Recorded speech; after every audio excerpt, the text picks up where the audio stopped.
बहुत बार ये बोला जाता है कि मुझे कोई मेडिकल इश्यू नहीं है, मैं तो फिट हूँ, मैं 32 वेस्ट का जीन्स पहनता हूँ या पहनती हूँ।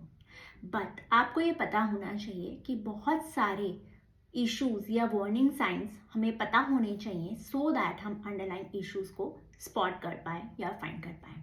Hello and namaste to everyone, myself doctor Sonal Bhattagar. स्वागत है आप सबका मेरे यूट्यूब चैनल पे डॉक्टर सोनल हेल्थ रिवाइवल। चलिए जानते हैं ऐसे 10 वार्निंग साइंस के बारे में जो बतलाते हैं कोई अंडरलाइन कॉज हो सकता है। सबसे पहला है always feel like low energy level बतलाता है कि आपका कहीं ना कहीं हेमोग्लोबिन या फिर विटामिन की या मिनरल्स की डिफिशिएंसी है, जिसकी वजह से हमेशा से लो एनर्जी लेवल फील होता रहता है। उसके बाद हो सकता है significant amount of weight loss या फिर वेट गेन। बहुत बार ऐसा होता है कि कुछ किया नहीं होता है फिर भी वेट लॉस हो जाता है, या कुछ बहुत खा लिया होता है या बहुत कुछ नहीं खाया होता है फिर भी वेट गेन हो जाता है। और हम उसे रिलेट कर लेते हैं कि ठीक है, मैं शादी में गई थी तो मैंने बहुत ज़्यादा खाया, उसकी वजह से मुझे 10 किलो वेट बढ़ गया या 5 किलो वेट बढ़ गया है। अगर ऐसा आपके कंटिन्यूस काफ़ी समय तक वेट गेन होता रहे विदाउट किसी प्रॉपर एडिशन ऑफ डाइट के, या फिर significant amount of weight loss होता रहे विदाउट कोई प्रॉपर डाइट प्लान के, तो आपको इमीडिएटली अपने हेल्थ केयर प्रोफेशनल या न्यूट्रिनिस्ट के पास जाना चाहिए टू स्पॉट और to find the hidden underline cause. उसके बाद है बोवेल हैबिट्स। बहुत बार ऐसा होता है कि आज सपोज डायरिया हुआ तो अगले दिन कॉन्स्टिपेशन या फिर कभी ब्लड आ सकता है स्टूल में। तो ये बहुत बड़ा मार्कर है टू शो कि कुछ ना कुछ अंडरलाइन इशू या अंडरलाइन कॉज है। इस कंडीशन में भी आपको इमीडिएटली अपने हेल्थ केयर प्रोफेशनल की गाइडेंस लेना बहुत ज़्यादा ज़रूरी है। उसके बाद मैं आपको बताऊंगी 3S के बारे में। पहला है स्किन इश्यूज।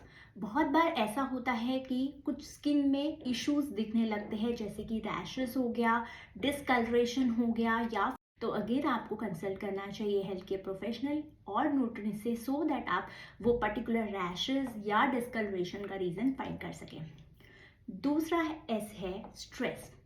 बहुत बार ऐसा होता है कि आप कंटिन्यूस काफ़ी टाइम से स्ट्रेस में हैं, उसकी वजह से आपको वेट गेन हो रहा है, या फिर आप प्रॉपर तरीके से लाइफस्टाइल नहीं जी पा रहे, या फिर हमेशा माइंड में एक नेगेटिविटी बनी हुई है।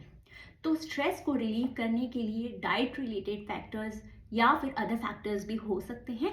अगेन उसके लिए कंसल्ट करना एडवाइसेबल माना जाता है। थर्ड एस है स्लीप। डिस्टर्ब स्लीप एक बहुत बड़ा इशू है जो बहुत सारे डिजीज को बनाता है, जैसे कि डायबिटीज हो सकता है, थायराइड, बीपी, हार्ट इश्यूज, मतलब अनकाउंटेबल नंबर्स ऑफ इश्यूज हो सकते हैं विद द स्ट्रेस और विद द स्लीप। तो एक प्रॉपर तरीके का स्लीप होना भी बहुत ज़्यादा ज़रूरी है। उसके बाद मैं आपको बताऊंगी कि hunger related issue. Hunger issues बहुत बार हो सकते हैं। कभी आप को इमोशनल हंगर हो सकता है, फिजिकल हंगर हो सकता है, या फिर आपको हमेशा ऐसा लगता हो कि भूख लग रही है, हमेशा खाने का मन हो रहा होता है, या फिर कभी ऐसा हो सकता है कि अच्छे से अच्छा खाना सामने पड़ा है बट फिर भी मन नहीं हो रहा है खाने का। तो ये बहुत सारे अंडरलाइन डाइजेस्टिव इश्यूज को बतलाता है और इसको इमीडिएट इफेक्ट पे ट्रीट करना या डायग्नोज करना बहुत ज़्यादा इंपॉर्टेंट होता है। उसके बाद आता है फैट परसेंट। हम सबको ही पता है बॉडी में दो तरीके के फैट होते हैं, एक होता है मसल फैट, एक होता है बॉडी का एक्चुअल फैट। तो एक्चुअल फैट जो है उसका क्वांटिटी एक तरीके से डिटरमाइन है कि कितना होना नॉर्मल कंसीडर किया जाता है। तो मैं आपको बतलाती हूँ कि जिनका एज 20 से लेके 40 ईयर्स की एज ग्रुप होता है, मेंस के कैटेगरी में वो 8% से 19% of body fat normal consider होता है, एंड फीमेल्स में 21 से लेके 32% तक बॉडी फैट कंसीडर होता है। अगर आप बॉडी फैट को कैलकुलेट करने का फॉर्मूला जानते हैं तो मेरे नेक्स्ट आने वाले सेशन में को आप ज़रूर अटेंड करिएगा। उसमें मैं आपको बताऊंगी कि बॉडी फैट को कैसे फाइंड किया जाता है एक पर्टिकुलर इंडिविजुअल में। उसके बाद आता है बैड ब्रेथ। बहुत बार ऐसा होता है कि खाना पेट में पड़ा रहता है, खाना बहुत टाइम से रॉटन होता है, तो अगर स्टमक में इश्यूज हो रहे होते हैं तो वो हमारे माउथ के थ्रू बाहर आते हैं और वो एक सेंस देता है फीलिंग ऑफ बैड ब्रेथ या फिर अनप्लेजेंट टेस्ट आप फील कर सकते हैं आपके माउथ में। उसके बाद आता है इन्फेक्शन। बहुत बार ऐसा होता है कि एक पर्टिकुलर इंडिविजुअल बहुत बार इन्फेक्शन से गुजरता रहता है, बहुत बार continuous time to time illness होती रहती है। वो डिपेंड करता है कि आपका इम्यून सिस्टम कहीं ना कहीं वीक है और उसको सही तरीके से या प्रॉपर डाइट एक्सरसाइज से ठीक करना बहुत ज़्यादा ज़रूरी है।